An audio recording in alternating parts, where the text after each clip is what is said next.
হরিণালয়ে আসতে গেলে আপনারা কিভাবে আসবেন? এয়ারপোর্ট থেকে যারা চিনার পার্কের রাস্তা ধরে নিউ টাউনের দিকে ইকো পার্কের রাস্তা ধরে আসবেন, তারা ইকো পার্কের 4 নম্বর গেট অথবা নবাবপুর বাস স্টপেজে নেমে হাঁটা পথে কিংবা টোটো করে চলে আসতে পারেন একদম এই কলকাতার নতুন চিড়িয়াখানাতে। আর যারা সাউথের দিক দিয়ে আসবেন, অর্থাৎ নারকেল বাগান হয়ে আসবেন, তারাও কিন্তু সেম প্রসেসে ইকো পার্কের 4 নম্বর গেটে নেমে টোটো কিংবা অটোতে মাথাপিছু মাত্র 10 টাকা ভাড়ার বিনিময়ে চলে আসতে পারেন ইকো পার্কের এই হরিণালয় মিনি জুতে।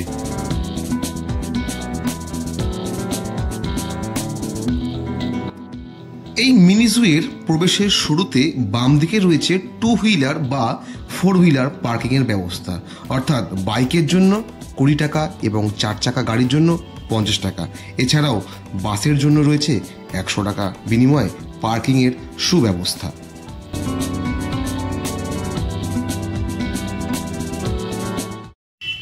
গুড আফটারনুন সকলকে, আরও একবার সুস্বাগতম আমার এই চ্যানেলে।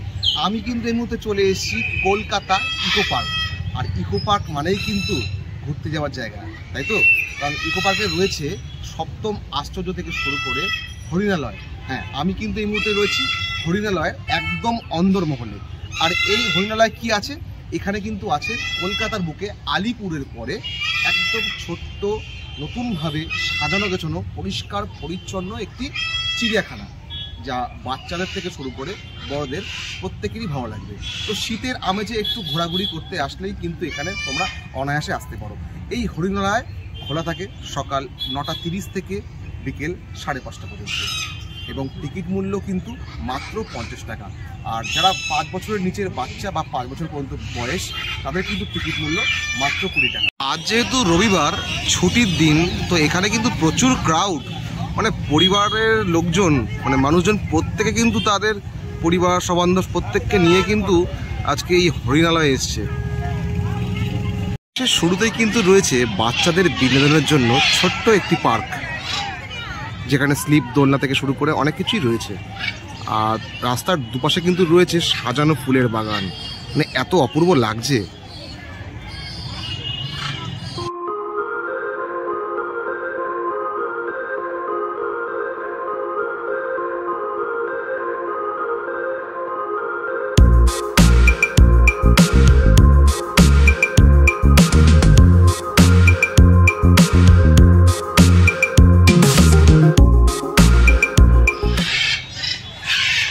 বাদিকে গেলে অ্যাভিয়ারি আর সোজা গেলে জেব্রা, এখানে দিক ইন্ডিকেট করা আছে, তো আমি বাদিক দিয়েই প্রবেশ করব।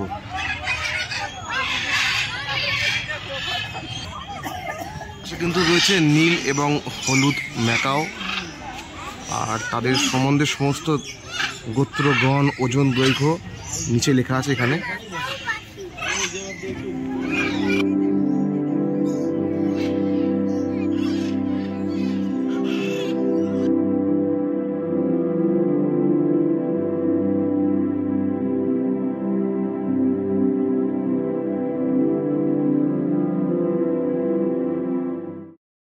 কিন্তু রয়েছে লরি,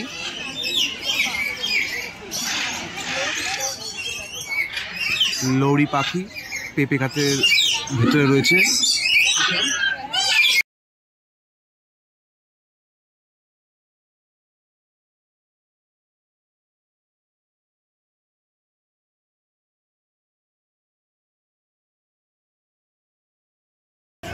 আর এপাশে কিন্তু রয়েছে স্কারলেট ম্যাকাও, তাদের বাসস্থান রেন ফরেস্ট বা বৃষ্টি অরণ্য, উঁচু গাছপালা থেকে। তাদের ওজন 1000 থেকে 1500 গ্রাম পর্যন্ত হয়। এই হলো স্কারলেট ম্যাকাও। আমি স্পষ্ট দেখতে পাচ্ছি, এমন জানি না তোমরা ক্যামেরা কতটা স্পষ্ট দেখছো, তবে স্পষ্ট দেখতে গেলে বা বুঝতে গেলে কিন্তু আসতে হবে এই ইকো পার্কের হরিণালয়।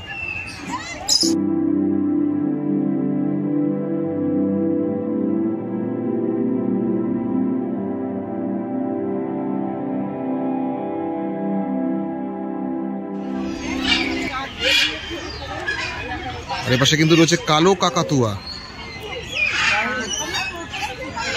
এখানে কিন্তু অনেকে ব্যাডমিন্টন খেলছে, অনেকে এই জায়গায় বসে জিরিয়ে নিচ্ছে একটুখানি। পাশে কিন্তু রয়েছে টোকো টুক্যান,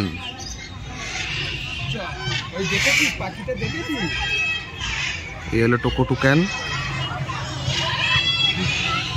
এই যে টোকো টোকেন পাখি, যার ঠোঁটগুলো লম্বাটে। এখানে রয়েছে অ্যামাজন প্যারট, অর্থাৎ অ্যামাজনের যে টিয়া পাখি, প্যারট অর্থাৎ টিয়া পাখি কিন্তু রয়েছে এখানে। নেট এর জন্য আর সূর্যের আলোর জন্য হয়তো ক্যামেরায় অস্পষ্ট, কিন্তু আমাদের সামনে কিন্তু খুব সুন্দর করে পরিষ্কার দেখা যাচ্ছে। রয়েছে সাদা কাকাতুয়া,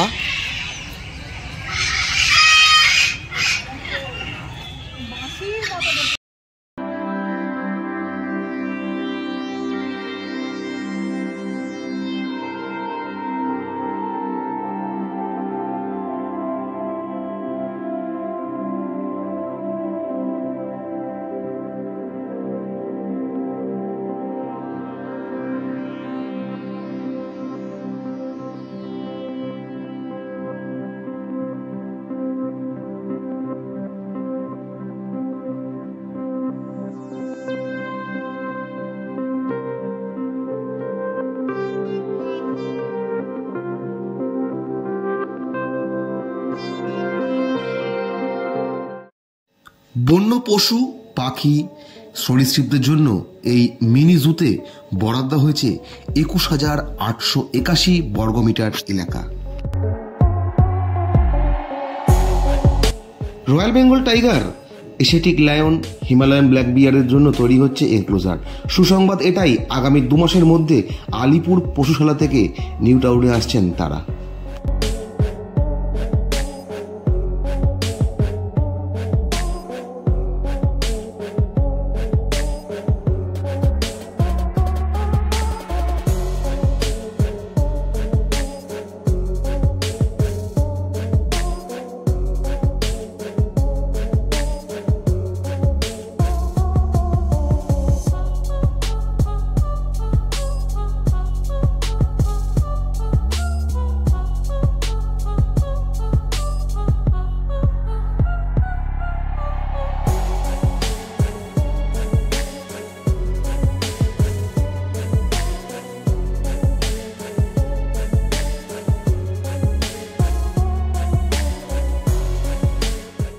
কিন্তু এখনো অনেক কাজ বাকি আছে, এপাশে কাজ চলছে। হয়তো এখনো অন্য কোনো প্রাণী বা অন্য কোনো পশু বা পাখি এখানে হয়তো অ্যাড হবে আগামী দিনে।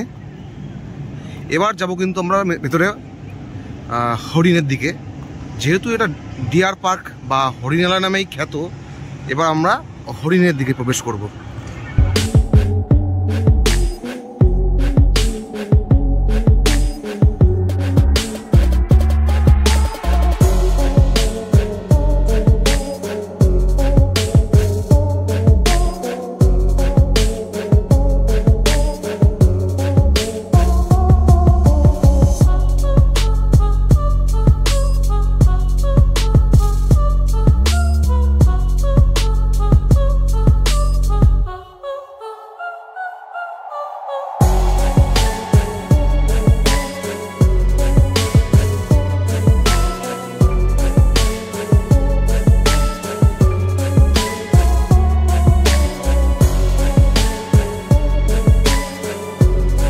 পাশে কিন্তু একটা ক্যাফেটেরিয়া মতন রয়েছে, এখানে কিন্তু তোমরা বসে কিছু খাবার খেতে পারো।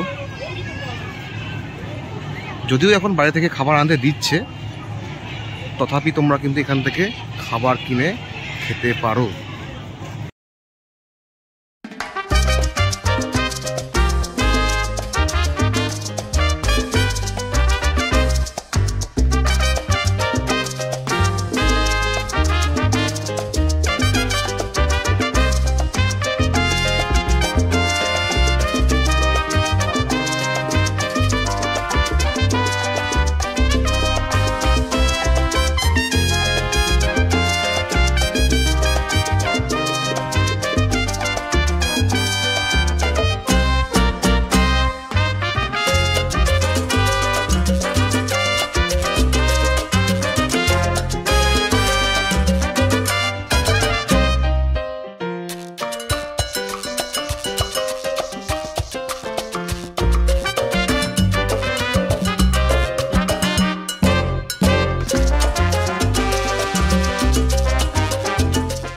তো আজকের মতো ভিডিওটি এখানে শেষ করছি। যদি তোমাদের ভিডিওটি ভালো লাগে তো অবশ্যই একটি লাইক করো, আর তোমাদের কোন পার্টটা বা ভিডিওর কোন অংশটা ভালো লেগেছে অবশ্যই কিন্তু কমেন্ট বক্সে জানিও।